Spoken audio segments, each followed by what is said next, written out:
Hi there, my name is Toby, and on this video I'm doing a bit of freestyle stick fighting. But really this is just a body flow. I'm flowing my body together with this stick, and I'm doing all different random moves. Here I'm doing a bit of drunken stick. So I'm just stumbling around randomly, falling here and there, and trying to convert this feeling of floppiness into some powerful strikes or powerful movements.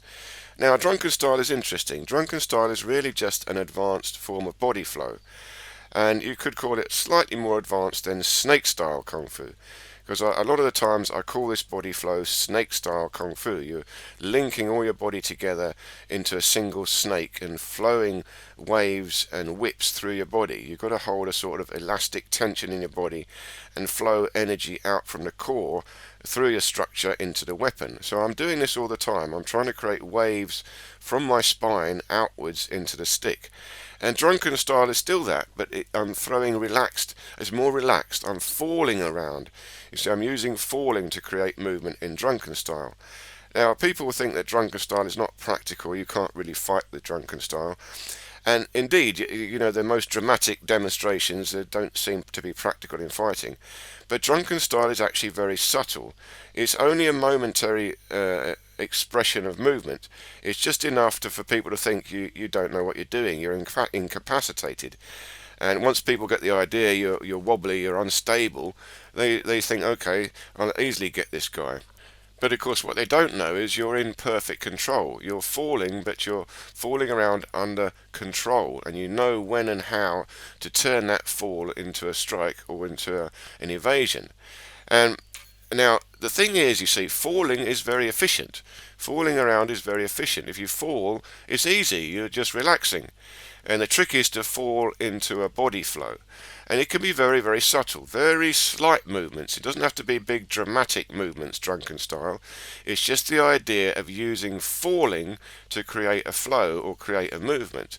And here now I'm just working on the stick in different ways as well. I'm generating power, and I'm trying to generate power from my body structure through the shoulder, elbow, into the wrist, into the stick.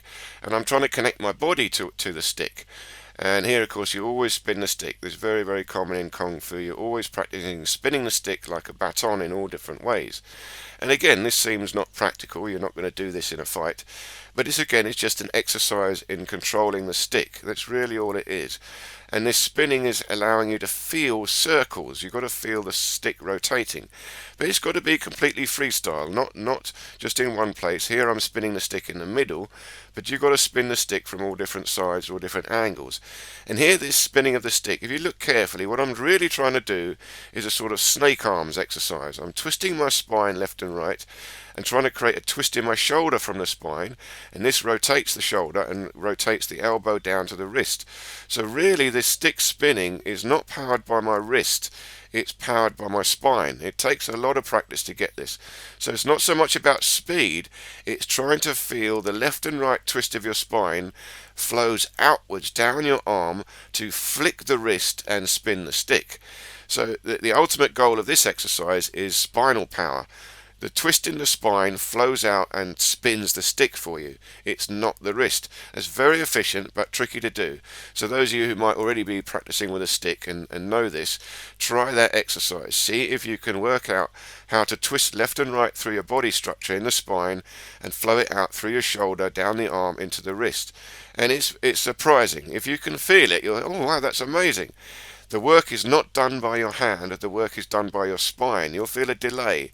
The spine twists left and right, and then you'll feel that whip flow out the arm to twist the stick left and right, or rotate and spin the stick. And I have developed a protocol for stick fighting, and this is one of my 3 most efficient weapons. For me, I believe these 3 weapons are the most efficient to practice, and they'll cover you for all sorts of movements, for all sorts of weapons. So one of them is this, the long stick, the staff. The other one is the Tai Chi Sword, the straight sword. And the third one is the samurai sword, or the curved sword. And you can go back and see my previous 2 videos on the samurai sword and the Tai Chi sword to see these 3 weapons.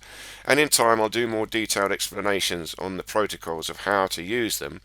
But for now, I just want to show you a bit of freestyle practice so you get the feeling of how this might all work and how this all might come together.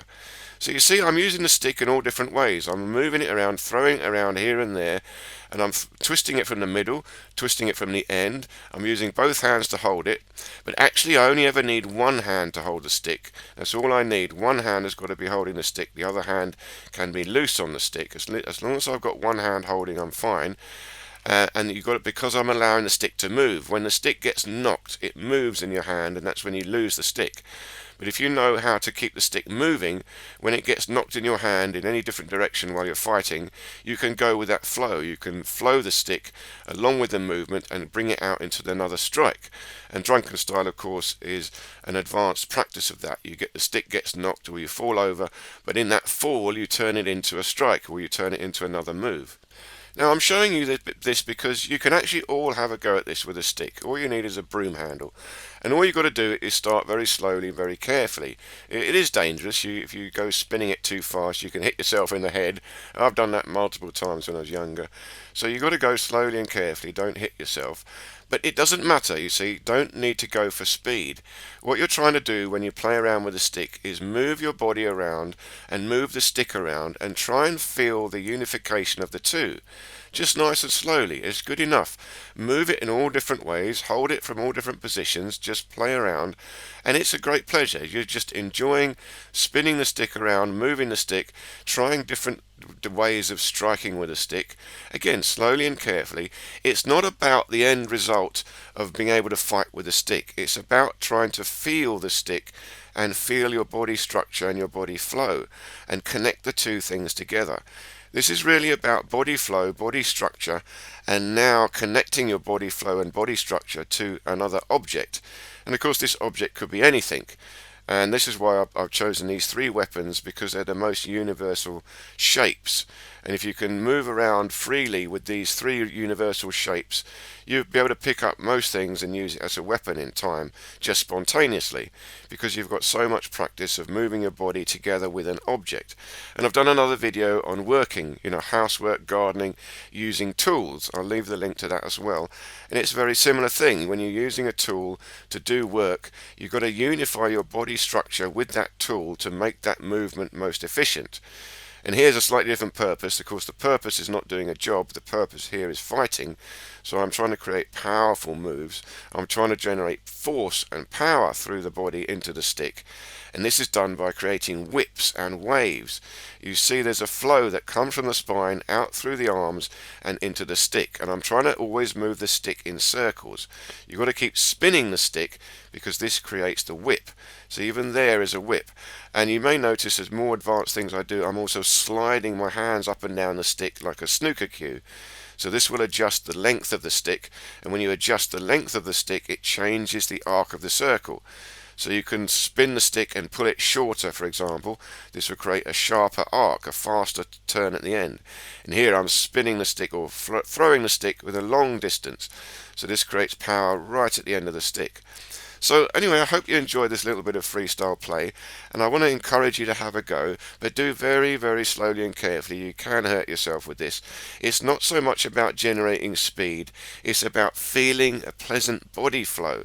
Try and keep a nice tall spine, move around freely, and move around together with a stick. Just get a broom handle and play around. Okay, let me know in the comments how you get on, and check out the other videos on the two swords and this working, how to do working exercises, working movements with a tool. It's the same thing. Thank you very much for watching. See you next time.